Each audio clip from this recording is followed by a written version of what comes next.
Olá amigos, estamos chegando ao final de mais um ano e sempre é um momento de reflexão, um momento para avaliarmos a nossa própria condição espiritual e sempre à luz das profecias daquilo que Deus tem revelado para o seu povo. Falando nisso, hoje, exatamente do dia que eu estou gravando, dia 31 de dezembro, temos acompanhado um dos acontecimentos mais curiosos dessa semana. E olha que nós tivemos aí uma semana em que até a morte do Pelé aconteceu. Mas hoje a personalidade que faleceu também é muito importante, especialmente quando a gente fala desse quadro profético. E eu estou me referindo a Bento XVI, o chamado Papa Emérito. Veja que o cardeal Joseph Ratzinger, que havia assumido como Bento XVI, teve um pontificado de 12 anos até renunciar. E claro, durante esse pontificado, Bento XVI fez muitas coisas interessantes. Inclusive, talvez uma das mais lembradas seja uma de suas encíclicas. Lembrando que as encíclicas são documentos escritos pelos papas e que dão mais ou menos uma ordem de estabelecimento, uma guia, uma direção para a igreja. É como se fosse uma carta aberta que ao mesmo tempo tivesse o poder de efetuar algumas pequenas mudanças, especialmente porque, vale lembrar, a Igreja Católica acredita no princípio ex cathedra, ou seja, o Papa, a partir da sua função, quando ele faz um pronunciamento, aquilo é inspirado por Deus e tem o mesmo peso que, por exemplo, a tradição da Igreja ou a palavra das Escrituras. Então, quando o Papa escreve uma encíclica, esse pronunciamento é muito mais do que simplesmente uma ordem eclesiástica. É, na verdade, a revelação de Deus para o católico.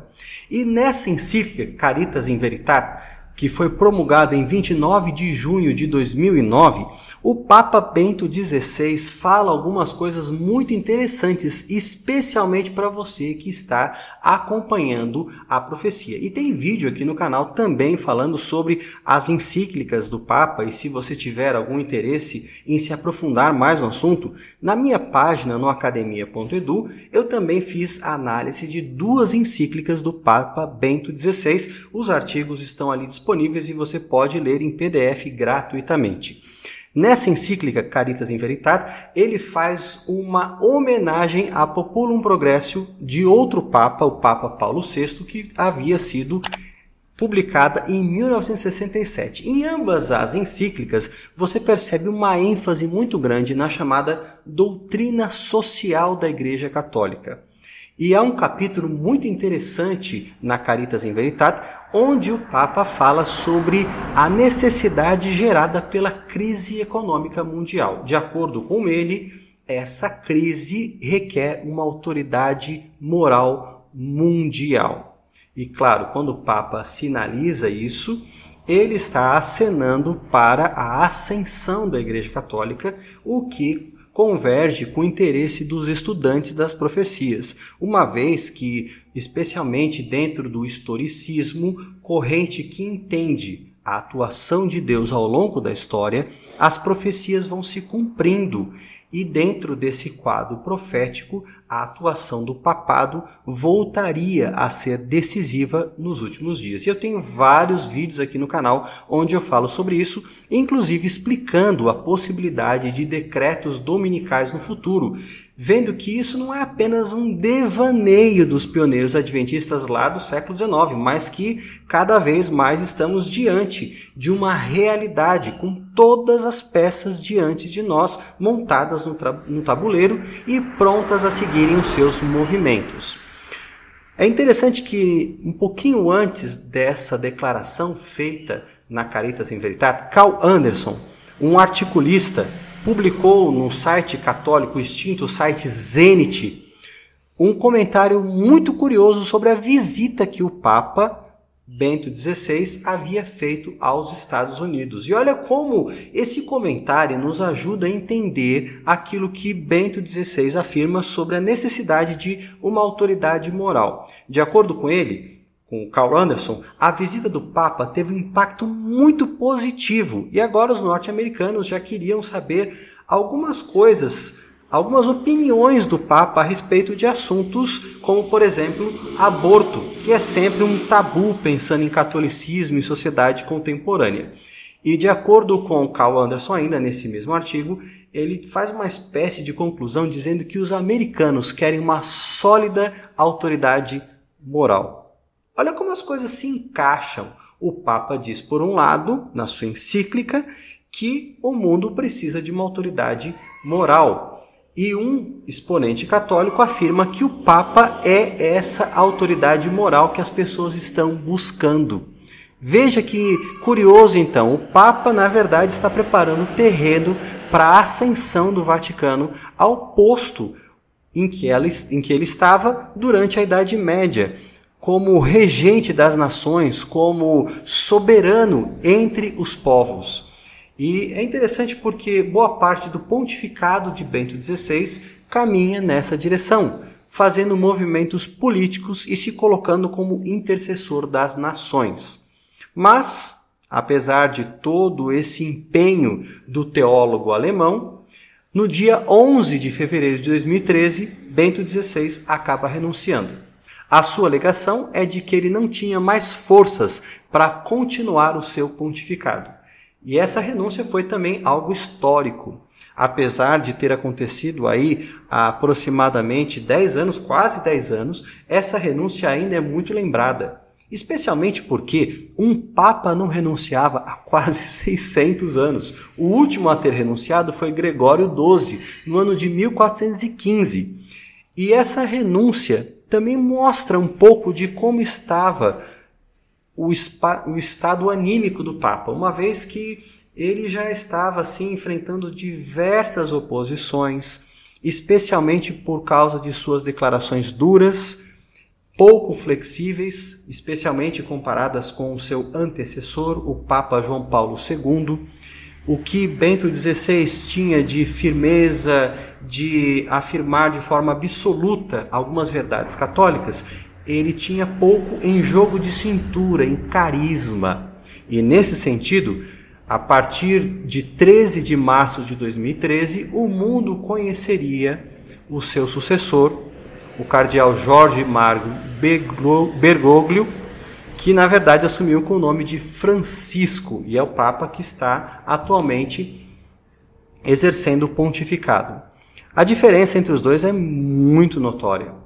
Francisco tem feito declarações que aproximam não católicos da igreja, especialmente quando ele fala de ministério feminino, de aceitar homossexuais. É claro que ele faz um jogo assim, dando declarações dúbias, atraindo a atenção da mídia e de alguns setores da sociedade, sem criar resoluções práticas.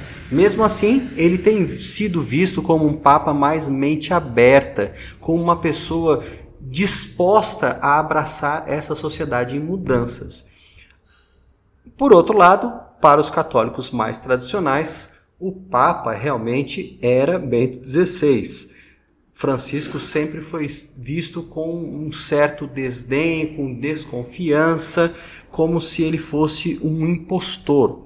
Alguns têm até dito que é uma espécie de Papa socialista, e algumas coisas nas suas encíclicas sinalizam que ele tem uma posição contra o capitalismo, embora ele mesmo se coloque no meio termo, dizendo que é necessário um novo sistema econômico que não seja excludente, mas que abrace as pessoas nas suas necessidades. Então a gente pode ver, embora haja algumas diferenças, mas o projeto de recuperação do prestígio internacional, do papel de mediação entre as nações, a ênfase no projeto político-religioso, isso determina uma continuidade entre Bento XVI, o Papa que faleceu hoje, e o seu sucessor, o Papa Francisco. Vale aqui um comentário muito interessante. Alguns adventistas, não a igreja de forma oficial, mas alguns estudiosos das profecias, abrindo mão de um historicismo mais restrito, criaram a teoria dos 7 reis, fazendo com que se cresce que haveriam 7 papas após o Concílio de Latrão, em 1929. O 6º papa renunciaria, o 7º assumiria e o 8º rei, na verdade, simbolizaria o retorno desse 6º papa. Então, segundo essa teoria, o quadro estava montado. Bento XVI havia renunciado, ficaria pouco tempo longe do pontificado, mas retornaria. Samuel Ramos, por exemplo, é um dos defensores mais ardorosos dessa teoria. Acredito que agora foi, né? Porque a teoria de vez morreu. Junto com a morte de Bento XVI, se torna indefensável essa ideia do retorno de Bento XVI ao pontificado. Seja como for, vale a pena a gente acompanhar os últimos movimentos, especialmente porque, vale lembrar, o próprio Papa Francisco já sinalizou que talvez não consiga continuar e ir até o fim o seu pontificado. Talvez siga o mesmo exemplo, de acordo com ele, um exemplo de humildade de Bento XVI e também renuncie. Será que em 2023 já teremos um Papa novo? Será que as profecias vão apontar um novo sucessor do trono de Pedro que faça avançar o quadro profético? Por enquanto temos visto os movimentos acontecerem, mas ainda nada decisivo. Vale lembrar que o próprio Papa Francisco chegou a se declarar como Papa do fim do mundo. E claro, a gente não precisa fazer confusão aqui. Quando ele disse isso, ele se refere ao lugar de seu nascimento. Ele é argentino e, na sua declaração total, ele havia dito que foram até o fim do mundo para buscar um papa. Ou seja, foram longe, fora da Itália, de onde seria o convencional, para eleger um novo pontífice, que seria, no caso, ele próprio. Então, será que esse papa encontrado no fim do mundo seria o último? Haveriam outros papas? Quantos mais? Talvez essa pergunta ainda esteja sem resposta e não seja a mais relevante. O mais importante nesse momento é continuarmos acompanhando os movimentos do tabuleiro e, acima de tudo, estarmos preparados. Começa um novo ano, as profecias estão se cumprindo e nós precisamos estar bem com Cristo a fim de exercer o nosso papel de ser luz nesse mundo, acompanhar as ações divinas e também testemunhar às outras pessoas que não têm conhecimento da verdade de que Jesus está voltando. Não se esqueça de se inscrever aqui no canal, acompanhar os nossos vídeos. Que Deus abençoe você.